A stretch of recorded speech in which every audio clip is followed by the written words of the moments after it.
તો આગળ વાત કરીએ તો જંગલેશ્વર દબાણને લઈને કમિશનર તુષાર સુમેરાનું નિવેદન સામે આવ્યું છે। તેઓએ કહ્યું કે 1400 થી વધારે લોકોને નોટિસ અપાઈ છે। સાથે જ કહ્યું કે 23 તારીખથી ડિમોલેશનની કામગીરી હાથ ધરવામાં આવશે।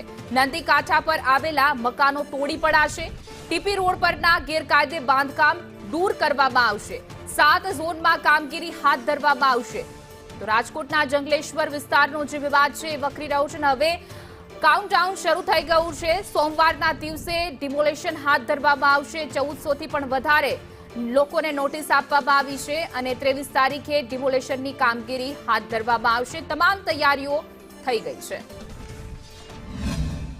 રાજકોટ શહેરમાં જંગલેશ્વર વિસ્તાર એટલે કે જે આજી રિવરની બાજુનો પટનો ને એ વિસ્તાર છે, ત્યાં મહાનગરપાલિકા દ્વારા આગામી 23 તારીખથી ડિમોલિશનની કામગીરી શરૂ થનાર છે।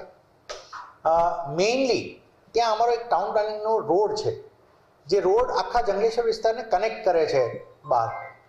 એ રોડમાં જે થયેલા દબાણો છે એ તૂટશે, સાથે જે પટમાં આવેલા છે, રિવર બેડમાં આવેલા દબાણો છે એ તૂટશે।